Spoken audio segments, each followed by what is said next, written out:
Welcome back to the channel, boys and girls. Appreciate you for tuning in, man. So, starting things off, if you give me a like, share, subscribe, all that good stuff, man, be greatly appreciated. Moving forward, though, so subject matter for today is reasons why Colorado is a good place to prep and why not.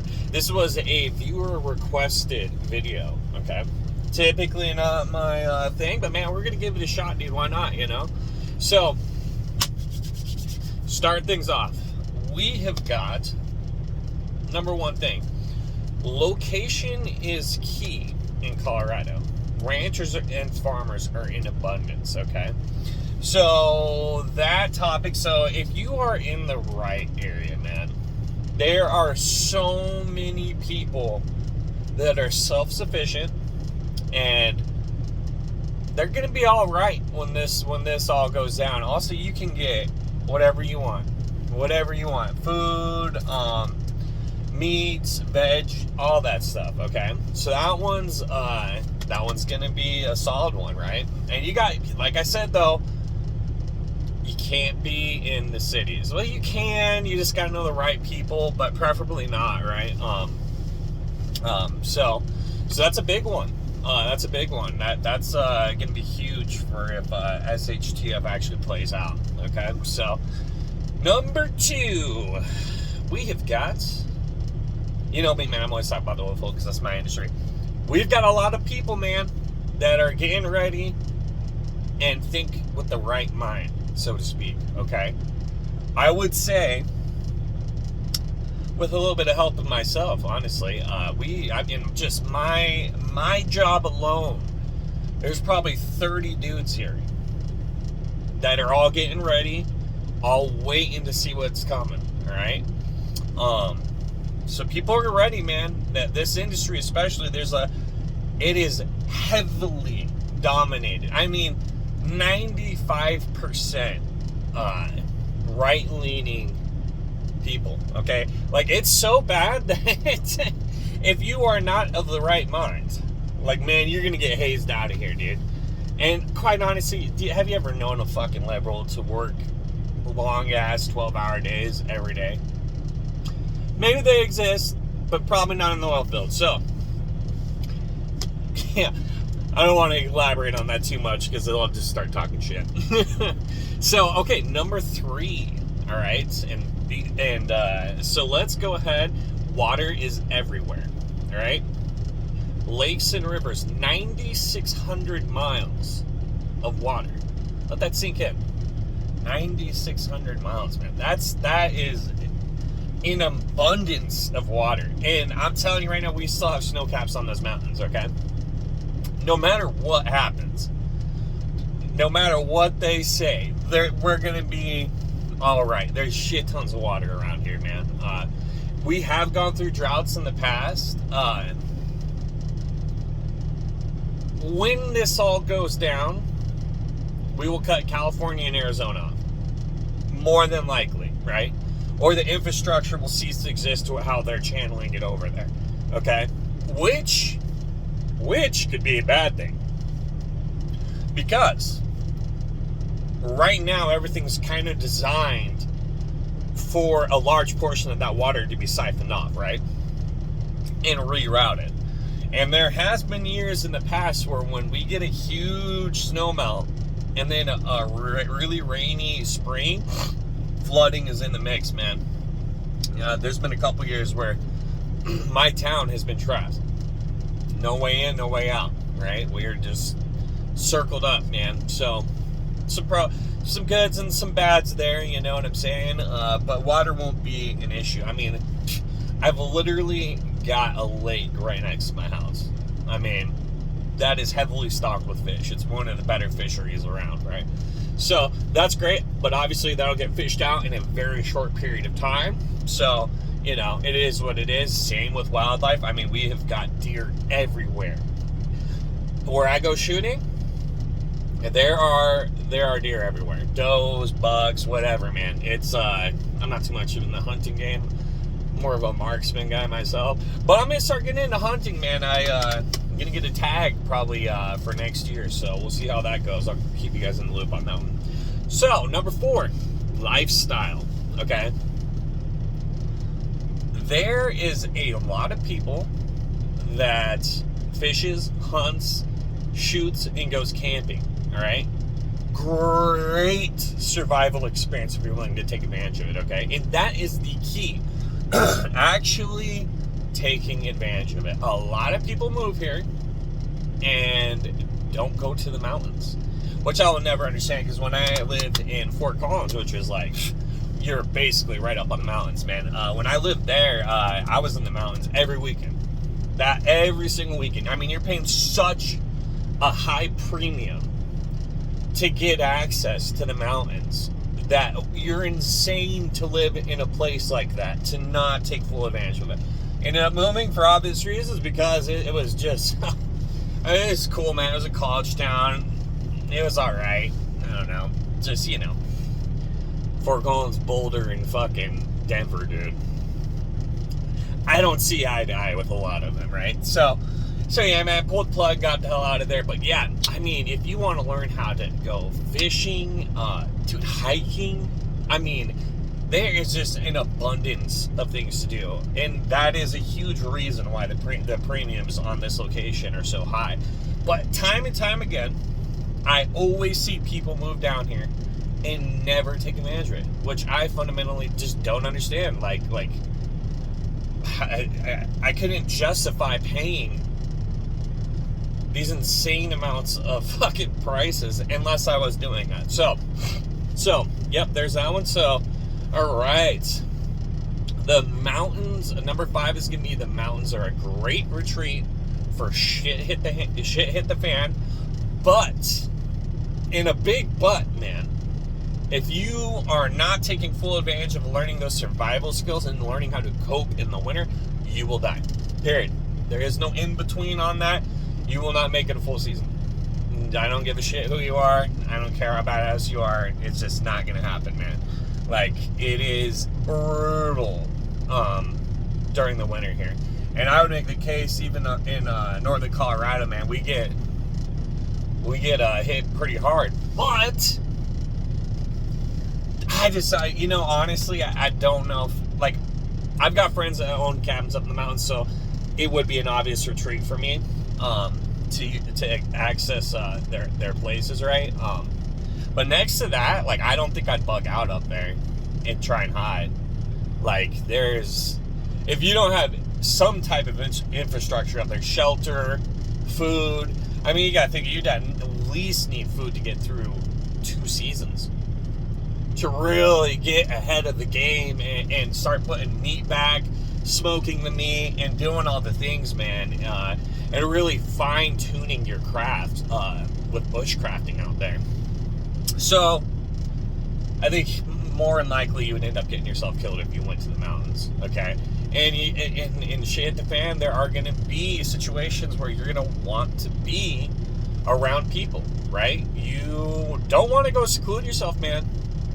Like, I specifically, in my prepping, I specifically have food that I can utilize to get people on board, man, and get more hands in the equation. The more people work in the fields, right? That's going to be huge, I mean, diesels will be gone. There's a lot of factors where if it does go down, we're going to go back to like an old school style of farming, right? So you're not going to be able to rely on doing certain things, right? Like tilling the ground, shit like that. That's all going to be hand done, man. So yeah, man. And then also, like, you have enough guns, you can arm half the block, and you can be pretty set up, dude. You know what I'm saying? Enough ammo to supply all those guns, and you can really pivot with that situation, right? As long as you know your neighbors and know them well enough. I mean, God forbid you arm the wrong people, though, right? I mean, if this shit goes down and you're just handing guns out to people, you can get your shit robbed, right? So you're gonna have to have that bond with these people, so you gotta think that one through real wisely, okay? And you know what I was thinking too? The more time goes on, like, in that event, like, people will be able to be a tactician mentally, okay? they will have the time to really think things through. You will not be distracted with stuff, okay? This is how, in the past, in the history, that you've seen, like, the art of war, right? And people really fine-tune this shit because they're not distracted, right? So you're going to think through these steps a lot more when you're cut off from all the entertainment bullshit than you would now. So, before I elaborate too much on that topic. So, there is a lot of wildlife here that can be utilized in a grid down situation. Now, if we look back to history, the Great Depression, right? When it all went down, everything got hunted out. Everything got hunted out. Real quick, man. Did not take long. So you're going to have to understand that this is why your preps are going to be so important. You've got to outlast the guy that's fucking competing with you, okay? Everybody's going to go clear the forest. Everybody's going to go clear the fields, right? I mean, it's just going to be like that, okay? And yes, you're going to be one of those guys that are trying to get some of that too, right? But also, you need the supplies to outlast most of these guys that are all going to, we're all going to be trying to do the same shit, man. And then, if you can outlast them, and then we see the wildlife start to creep back, you're good, right? So, that is what I think about that one. So, there's a huge one that nobody thinks about in Colorado. Number 7. Contrary to popular belief, there is a large amount of preppers, left and right included, and hopefully we'll get around our differences when survival is on the table and not fight, all right? That'd be great, right? What a pretty picture to paint. Statistically, we're probably going to end up being each other's necks. Like, a lot of people have been pretty spun up. But, you know, with that being said, man, don't sleep on Colorado, dude. I am telling you right now that essentially anywhere outside of Denver, Boulder, Fort Collins, and maybe like Longmont and a couple other places, dude, everybody is on the right, man. Like, this is a super red city. It's just like anywhere, right? The cities somehow control the whole narrative and outvote the rest. So as long as you're outside the cities, man, you're going to find a lot of people that think exactly like you. Okay, so keep that in mind. I know everybody looks at Colorado as like hyper fucking liberal, but guess what? I'm sure it's the same way in California, right? I'm sure if you go out to the smaller towns, the farming community, dude, I mean, they're there. You know, a lot of people are victims to their situation. You can't just fucking uproot and leave. And quite honestly, I've had a lot of thought about this, man. I am not gonna fucking run and abandon my fucking state, okay? Dig my boots in the ground. I don't give a shit what these fuckers do, alright? They're not gonna run me off. They gotta let them ban guns, dude. Let them do it. We'll see where that goes, dude. So, okay. Number 9. Did I skip one? 8. Number 8. 6th in line for the most sunny days and great for growing, man. You have a lot of opportunity to grow here. I mean, don't want to dox myself too much here, but I live in a situation where technically I wasn't able to have a garden. Well, guess what? I took my yard out and made it a massive ass garden, right? So, you gotta work the deal with what you got, man. And I've been working on this for a long time. I've broken a lot of rules and we're making it happen, but guess what? I don't really give a shit. You know what I'm saying? Like, what are they gonna do? Like, a lot of these places are pretty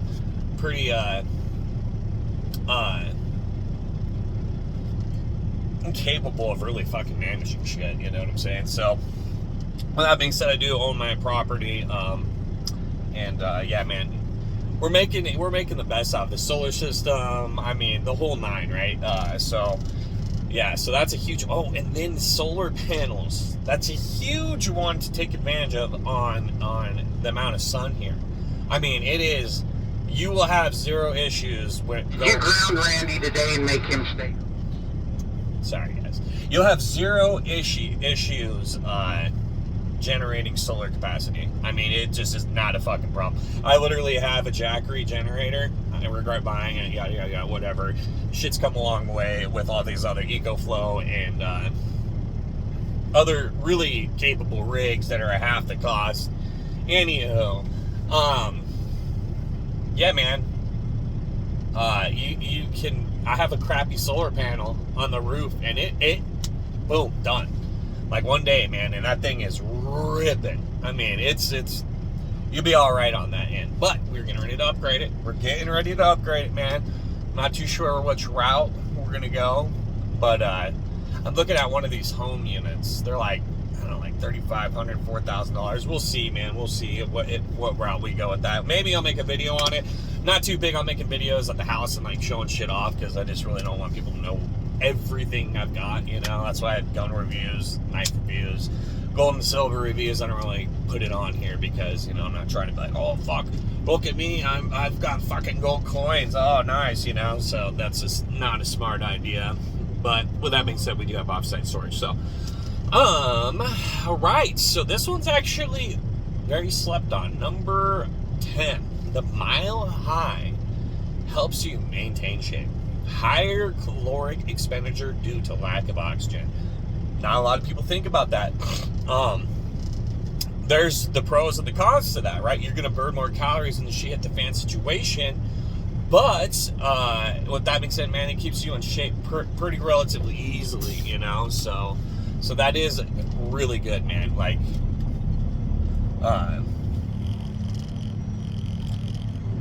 so keep that in mind. It is a lot easier. I've moved, so at one point I moved to Oklahoma, and I was so used to Colorado that, you know, maintained my dirty habits, and definitely caught up and bit me in the ass, dude. I put on probably 20 pounds, and it was a bad time in my life, dude. I'm not gonna lie. It made me reevaluate a lot of things. So, but yeah, man, ended up moving back here, cut all the weight, and we're good now. But actually, I think I cut the weight there, and then I moved back here. Either way, it doesn't really matter. But yes, higher caloric expenditure, okay? And there's the pros and the cons there. So, alrighty. Overall, okay, number 11. Overall, it has a low population of people. 5.4 million people that are documented, okay? Who knows how... There's a lot of immigrants here. I'm going to be straight up honest with you. I would venture to guess it's probably I don't know, man. I can't even put a number on it because this is so hard to see. But when I see on the streets, it is seriously probably it's got to be 50%. 50% of Colorado's got to be immigrants of some way, shape, or form, unfortunately. So, you know, good people. A lot of good people in that mix, but there's a lot of unsavory people like the cartels and so on and so forth. So I know that's a sensitive subject, so we'll just go ahead and skip right over that one. So now let's go to cons. Okay, boom. Cons. Large portion of the state is in the nuclear fields. That is a huge one. Northern Colorado, dude, in the prevailing winds also do not help you in the event of a nuclear strike, okay? If let's say Wyoming gets nailed down, and then a large part, half of northern Colorado, the prevailing winds will drag it down basically over everybody, okay? So keep that in mind. Not much you can do about that one, man. If that one goes down, yes, you can live through the nuclear blast, but hopefully you have policy in place to be able to persevere an event like that in a very tight-sealed house, okay? Which I do not have because I got a fireplace and a bunch of other things. So you got some problems for that one, okay? So, if it happens, man, that's going to be a shitty way to go out. So, okay. Number 2 on cons. Denver, Fort Collins, and Boulder are full of extremist lefties. And when I mean these motherfuckers are batshit every single time there's a movement or manipulation, whatever you would like to term it or call it, man, they are riding and they are on board, okay? So keep that in mind. That is a factor. Now, as far as do I see them as any form of an actual threat with the group of guys that I'll be forming? Absolutely fucking not. They would just literally get fucking wrecked. I mean, it's just not even, they're not even in a realm of threat vectors that I'm even concerned about. Yeah, you know, if they had enough of them, maybe, but even then, I mean, the group of men I'm working with are pretty fucking solid, and we all know what the fuck we're doing, and we know how to put rounds on target, so I wouldn't be too concerned about that. But, you know, that's a part of generating a mag. Very important. So, all right, let's see what we got going on here. Okay. All right, politics suck here, and they're constantly trying to take our guns away, man. Now, that is an annoying one. I am not gonna bullshit you, man. Every year they're trying to come after the guns, and just hope it doesn't take one of the times, but there's a chance it could. You just never know. So, drag this video out long enough. I'll go and speed it up, guys. I know, chill out. All right. So, let's see here. Extremely expensive unless you plan accordingly, man. Like, you're gonna have to pay a fucking high premium. It's just what it is if you want to live in this area. So, high crime and gangs in the big cities and medium-sized cities. There is a lot of issues with cartels, gangs, all that stuff. Touched on that a little bit. So, man, that's a factor. That is a factor, and we know they thrive on. They thrive in situations where there's a loss of power structure there. So, all right, 6 people pass out due to lack of oxygen. Don't be a bitch. You'll adapt and burn more calories. So that's good, right? So I put that in there. My bad. Okay, and then 7, we've got a shit ton of potheads here. Useless fuckers, in my opinion. So, you know, if you smoke pot, whatever, man, but I've just never met anybody who's actually been too fucking productive smoking pot. And that's coming from a former pothead, man. Like, you know what I'm saying? So, with that being said, fucking keep that in mind. But, alrighty, guys, that is going to wrap that up. I appreciate you for tuning in. And once again, man, maybe give me a like, share, and subscribe. You know what I'm saying, baby? Alright, I'll catch you in the next one. Later on.